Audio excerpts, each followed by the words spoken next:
Boro passed the Millwall test with one of the scruffiest, ugliest, but most satisfying wins of the season.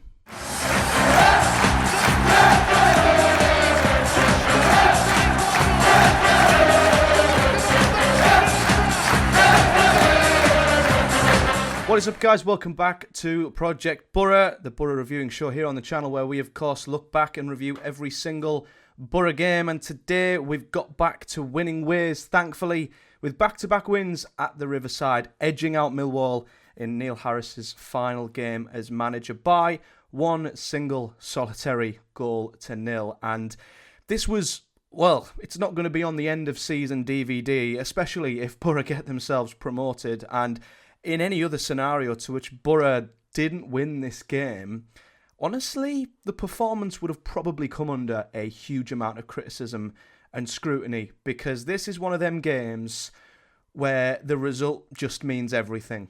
And it depends what perspective you approach this game from, because you can kind of come at it in the sense that Boro were miles off it today, and we've played a lot better than this and lost games and dropped points. Today we were not very good at all. And had Boro not found a way to win, as I say, I think this performance would have come under absolutely huge criticism. But because we've got the 3 points, that sort of masks over the performance, and rightfully so. But there is a degree, to still say Boro were not great today. And had our goalkeeper, for example, not stepped up and in huge moments for us earlier on in the game, and had we come up against a team who maybe had a bit more quality, we might have dropped points in the second half because we'd not quite killed this game off. But on the other hand, you can approach it from another perspective and say, well, this is a giant win for Boro for a number of reasons. The first is we've just come off the back of 2 very tough games, and prior to Burnley and Leeds, we were in a great place. I think we'd won 4 in 6, really good momentum behind us, scoring goals. It was important not only because we were back at home, first and foremost, but it was important just in general to sort of banish them 2 previous games and get back to winning ways, get back in the winning rhythm, you could say, as well as this, of course, being just an unbelievably tough fixture. It's Millwall, who are one of the toughest teams, I think, to play and beat in the Championship. It was Neil Harris's last game, which is an even added layer of, trouble for Boro, you could say, giving them even more motivation to come to Riverside and win. They're one of the best defensive sides in the league, as I said in my preview. And one thing I didn't actually mention in my preview, which I found out afterwards, which I found really interesting, is that every single time Millwall have lost this season, it's only ever been by a single solitary goal. So they're not a team that get well beaten by anybody. And if you do beat them, you edge them out. And Michael Carrick said after the game this was one of his most satisfying wins of the season, and I completely get why, because this is the sort of game that Boro have tripped up on so often this season, at home to a team. And granted, I said in my preview I expected Millwall to come here and defend, and although they defended well, they didn't sit back in a low block like a 10-man wall as I thought they did. They actually tried to get forward and attack Boro and affect Boro in their own way, so they deserve respect for that. But this was still one of them games to which in the past Boro have either failed to find a way to win, dropped points, or even lost the game. So for Boro to sort of find a way to win when not playing their best at home and still taking the 3 points, it's really important, because that's what I've always said when I do my Championship Roundup videos and I'm talking about Sheffield United or Burnley or Leeds. That's what the top teams always do. They find a way to win when they're not playing great, and Boro were absolutely miles off great today, but we found a way to win, and we've beat an extremely difficult, awkward opponent in Millwall. So for that reason, I think, the performance wasn't great. And on another day, the result may have been different, but it wasn't. We won the game, and I think that is the most important thing. So, delving deep into the performance then, quite honestly, Boro should have been 3-0 down in the first half. We started incredibly slowly. Millwall started very, very well. And, well, I'll talk about the lineup as well first, because there was a huge reason as to why we didn't end up 3-0 down early doors. There were 5 changes by Michael Carrick, as unpredictable as ever. The biggest one you could say was he changed his goalkeeper. We've talked a lot about Seny de Jong and the mistakes he's made and times where he's maybe not been at his best, times where he's possibly cost us, times where he hasn't. I mean, Burnley's goal just over a week ago was questionable. I don't think he could do anything about the goal against Leeds, but for whatever reason, Michael Carrick has decided that he's going to throw Sol Brynn back in there. That was a big call. Luke Ayling come back in for Dijksteel. Rav Vandenberg appeared for the first time in absolutely months, out of the blue, dropped straight into the starting 11. Johnny Howson came in alongside Hayden Hackney, which I didn't expect either, and Delano Bergzorg was in from the start on the left, which I kind of expected with him, Carrick specifically mentioning in his presser that Riley McGree had a chest infection. I thought that was him basically giving everyone the heads up that McGree would not be in the team, but it was because of Sol Brynn, especially, that we didn't go behind. I mean, I don't know if there's a highlight, I don't think there is, but literally from kickoff, we gave the ball away instantly. Hackney tried to play the ball straight from the kickoff spot, across to Ben Doak, they intercepted it instantly, and I thought from that moment, oh God, this is a sign of how we've started the game. And we just, quite frankly, we didn't get going for the majority of the game. I can't remember a prolonged spell of pressure where I thought, yeah, Boro are in gear here. It was just very sort of stop-start, very bitty. The quality within this game was really poor. And Millwall had their chances early doors to really punish Boro. They had a corner. I mean, I've even been within the first 2 minutes. I don't think I've seen a highlight of this, but the ball is looped up into the box. It finds its way up towards one of their forwards. I can't recall if it was Macaulay Longstaff, who tries a bicycle kick from probably just outside the 6-yard box maybe, or just inside it, and it's goal-bound. It's flying in, but Rav Vandenberg is thankfully in the right place at the right time. He takes one right in the face, I think. It's an amazing block that stops us from going 1-0 down. A few minutes later, George Edmondson plays a very, very poor pass towards Sol Brynn, who comes out and makes an absolutely brilliant save from Macaulay Longstaff. A brilliant 1v1 save, and it's what you want from your goalkeeper. I get Seny de Jong is great. Technically, he's great with his feet. He's almost too calm for a goalkeeper, you could say. Sol Brynn, first and foremost, a good shot stopper, and he comes out, makes himself big. One big 1v1 save, but that wasn't the only one, because not too long later, Millwall played the ball over the top. They appeared to break the offside trap really, really well.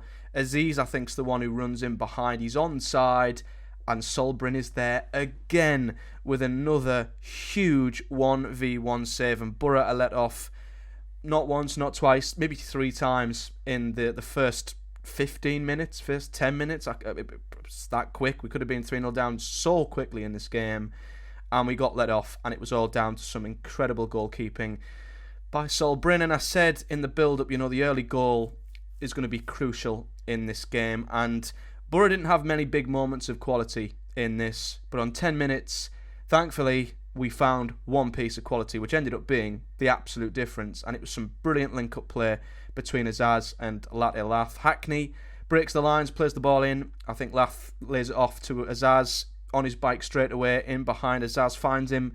He's in behind the defence, and he puts the ball between the goalkeeper's legs to make it Boro 1, Millwall 0. And you're hoping from that point on, Boro will kill the game off. And we never quite did. I thought we were better first half in terms of how much of the ball we had, that we controlled the game. Didn't really create all that much, though. Didn't really create any super clear-cut chances in terms of making the Millwall goalkeeper work all that much. And we go into half-time 1-0 up, and you're thinking to yourself, a second goal finishes this, but we haven't quite got it. And while the game is at 1-0, you just worry there's always going to be a chance for Millwall in that second half. And although they did have moments in the second half, they didn't have anywhere near as many big chances as to what they did in the first. And Sol Brynn made 1 or 2 pretty simple saves, but what he did really well and what the defence did really well was every time a ball come flying into the box, it was headed clear. Whenever the ball was in and around Sol Brynn, he'd come out, he caught it. He was very, very calm, very reassured, exactly what you want from a goalkeeper. And I didn't actually feel like Boro were ever going to concede in the second half, which I can't always say in these situations. When we're 1-0 up at home, We've seen so many times Boro have not killed games off, not put teams away, and have been hit with a sucker blow at the end. I never once feared that Boro were going to concede, and I think that was down to how well we were defending our box and the calming influence of having Sol Brynn in there, who had an absolutely fantastic game. And the game sort of just plodded along for the second half without really all that much happening. You know, Boro had a few really good breakaways. Final ball just wasn't great on most occasions. A few half chances. Tommy Conway come on, got forward, had a decent shot that was blocked. But all that, really, there was nothing clear cut. And you're just hoping. I think I turned around to Liv and Johnny on the 85th minute and I just said, God, I just want this game to end. It's just wasting my time at this point. It just felt like it was just, plodding along and nothing was ever going to happen. And thankfully for us, we held on and we defended and got the 3 points in the end. A very narrow 1-0 win. But as I say, Millwall are a team who make the game so difficult and so hard, and they're very, very direct. They test your defenders physically, and they don't give you much going the other way. So Boro never had a God-given right to put 2 or 3 or 4 past this Millwall team because they are just that good. And as I said in my preview, I felt like Boro had to get an early goal to just give themselves that buffer, because had we got into the second half 0-0, the way we were playing, how poor we were in, creatively, how great they were defending, how scrappy the game was, I can imagine the second half would have been unbelievably frustrating in the Riverside had Boro not already been 1-0 up. And it probably would have been, as I say, one of them performances that gets rightfully criticised had Boro not won the game. But thankfully, we got the moment of quality when it mattered and we hung on. One thing to note as well, and something that we've, I think, criticised Carrick for, rightfully so at times, and I think it's something that's probably cost Boro points this season, our in-game management. Now, I thought it was actually better in this game. Now, around 70-odd minutes, because obviously Carrick doesn't make changes any earlier than that unless it's an injury like it was with Luke Ayling going off in the first half for Dijksteel, he brought Jones and Conway on the 75th minute, and I thought that was absolutely the right change to make, because Lath, barring his goal, didn't have a very good game, and neither did Ben Doak, to be honest. He was marshalled very, very well. We'll get on to individual performances, but Ben Doak was marshalled very, very well, and nothing he did really come off. And I thought, this is a very good opportunity for Isaiah Jones, a player who's struggled massively since Ben Doak's come into the team, almost like he's rolled over and accepted that the position had gone and Ben Doak was better than him. And I thought, this is a great chance for Jones to come in and remind us why, for so long he's been our starting right winger, and just to give Carrick something to think about in that position. And I thought Isaiah Jones was outstanding when he come on. I thought he was really direct. He had one good run at their defence, cutting his left foot, bent a ball just over the bar. Again later on, he wins the ball central, cuts on onto his left foot inside, plays a very good ball into Bergzorg, who just bends one round the post. I thought he was very, very good when he come on. Gave us a little bit of an injection of energy. Conway was another one I was glad to see come on. But something Carrick did that I didn't expect, and I said he should do this, and I thought this during the game, but I thought he won't do this. Carrick never changes the formation to see a game out. But he did. He brought Dale Fry on for Finn Azaz and went 5 at the back. So we had 3 central defenders of Edmondson, Fry and Rav Vandenberg, who is an outstanding trio. And then he had Borges and Dijksteel as the wing-backs. And that was just refreshing to see. It was good to see that from Carrick, recognising that we're probably not going to get another goal. Millwall are going to chuck crosses in, chuck corners in. They're a physical side. We need to have as many big bodies in there to head and clear everything that comes in our box. And we did. They had a few ricochets that went one way or the other, but they didn't really have anything clear cut. I just thought there were signs there of just a bit of savviness from Michael Carrick. As I say, all the top teams are so good at holding on to leads and are so good with game management. And it was just good to see that from Boro. I thought second half we really dug in. And yeah, it wasn't pretty. And yet we need to be better than that against better sides. But there was a degree of satisfaction seeing Boro dig in against a team that really made you fight and scrap for every single ball, every single second ball, every header. It was good to just see us scratch and claw and drag a result out of this game. It's a different side of Boro, We often think we're just a pretty team who just want to outscore the opposition, and sometimes that can be a detriment to us when it comes to managing games out and keeping clean sheets. But today, we kept a clean sheet, And this was, I guess, a performance for the purists in terms of people who just want to see gritty, hard-working, really sort of tough performances. And that's what we saw from Boro. And it proves they can do it.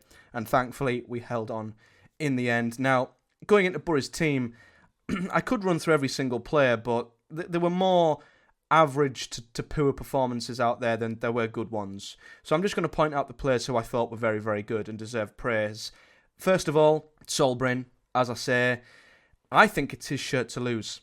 Now, I'm going to be honest, he was given a chance, and boy did he take it. You know, second half didn't have all that much to do, but in big moments, you want your goalkeeper to step up. And a lot's been said of Seny Dieng, and I don't think all the time he's at fault, but you look at his goal prevented numbers, I think he's the second worst in the Championship, only ahead of Luton's goalkeeper Kaminski.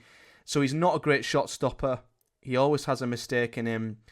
And what you want from a goalkeeper is someone who is a calming influence, who you can trust. And your defenders will trust them. And it'll make the defenders feel more at ease when they know there's a good goalkeeper behind them. And as much as it's good to have a keeper that's technically good with his feet, good distribution, whatever, he needs to be a good shot stopper first and foremost. And what Solbrin did in them early moments is he got out, he was big, and he prevented two really, really big opportunities. Two big 1v1s. He come out, he made himself big, pulled off two great saves. That's what you want. You want your goalkeeper preventing goals that should be goals. You want your goalkeeper saving your points. You know, they always say a good goalkeeper will win you 5 to 10 points a season. Solbrin's probably saved us the 3 points here, because had we gone behind in this game, I'd dread to think what sort of game it would have turned into and how Millwall would have defended, and it would have just been horrible. So Solbrin, man of the match, I think across the board from everyone. And I think he's took the shirt. I think it's his to lose now, and I'm delighted and I'm happy and I'm fine with it. And I felt, like I said, in the second half, I never felt like we were going to concede. When crosses were coming in, I thought, Bryn's going to catch this. Never felt any more at ease than I did with him in goal. So I'm delighted for him. He's a Boro lad. He's had numerous loan spells. He's been patient. And this is the season where he's been given a chance to step into the first team, and he's took it, and I'm delighted for him. I will just praise the defence overall, because I thought there were times where, you know, Millwall were putting balls into the box set pieces. They ask a lot of you physically, as I say, they're very direct, so I thought the defender stood to that very well. Rav especially, I think, deserves credit, coming in after months out and just seamlessly being fantastic in defence, as he always is. In midfield too, I'm going to actually point out Johnny Howson, who I didn't think would come into this game, and you know, a lot said about Howson and his age, and that, you know, the game's catching up with him, and I certainly feel like there are games like, you know, the games against Leeds and Burnley were just not the games for Howson. I think when the game is quick and sharp, and there's a really high press and intense press like there was against Leeds, he's just not quite quick and sharp enough in them games. But Johnny Howson was fantastic today. He reminded us what he can do, what he can bring in the right circumstances, and he was just such a reliable influence in that midfield. You know, he made some really big interceptions, big challenges. I don't remember him misplacing a pass. He always got himself into good space, was always open to a pass, and when he was playing the ball off, 9 times out of 10, his pass made the mark. I just thought it was a solid, really good midfield performance from Johnny House, and a reminder of what he can do. And I'm not expecting this from him constantly. I'm not expecting this from him consistently.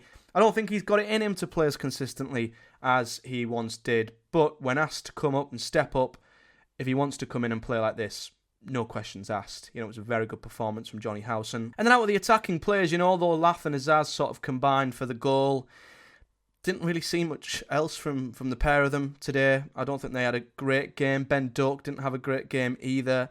I want to point out Delano Bergzorg, though, who continues to really, really impress me whenever he comes in. And there has been, I think, people getting too carried away about Bergzorg. You know, suddenly because Bergzorg's done really well, McGree's now rubbish and useless and shouldn't be anywhere near the team.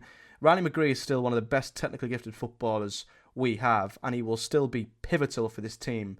But it's so good to see Boro have a good alternative on the left-hand side, just so we're not super reliable on one player on that left-hand side. And I thought Bergzorg, he just keeps getting better. And I think that's down to Michael Carrick. We've seen so many examples of players who Carrick has improved. I could reel off an absolute ton of them.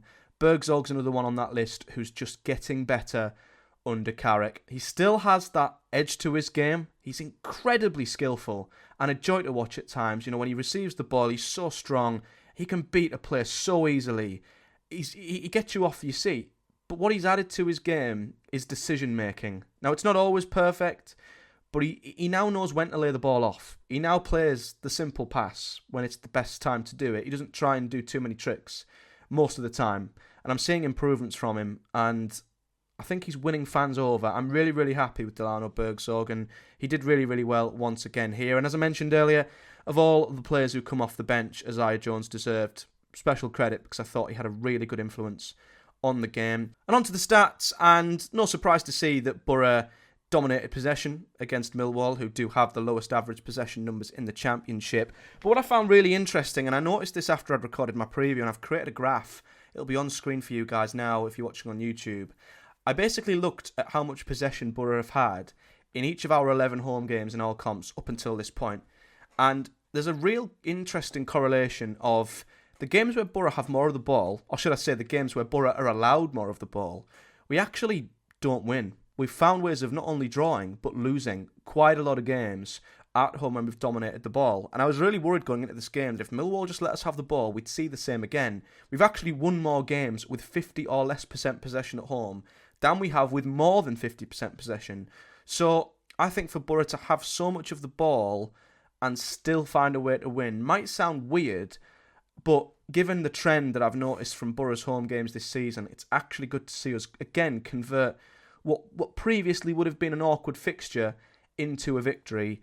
And that's what we did. But what's interesting, and I think a lot of this comes down to the chances Millwall had in the first half, they actually had more XG than us, and I find that really, really interesting. I think that just shows what a job Sol Brynn did in the goal. You know, they had 1.29 XG, we only had 1.05, so we pretty much nailed ours. Only 2 shots on target, which again shows sort of, you know, how poor Boro were with the ball in this game. But Millwall had 4 shots on target from 12. You know, one of them was a big block, as I said, from Rav. The other 2 were great saves from Sol Brynn. I think another one was a shot that was sort of straight at him from SA in the first half. So, yeah, that's what happens when you have a good goalkeeper. When you maybe have more, you know, if you have less shots than the opposition, they have more XG, they have bigger chances. Your goalkeeper ensures that you find a way to win. And I thought that was so important. And what else was important was the fact that we did just win, because a lot of the teams around us did do that as well. Sheffield United and Sunderland all won today. Blackburn also won as well. So all the teams around us, pretty much, or the teams above us at least, won. So it was so important Boro found a way to keep in touch with the teams above us. We're back in the playoffs once again. 3 points still behind Blackburn. 4 points behind Burnley, who have a game in hand. Still 6 points behind Sunderland, who've gone up to third.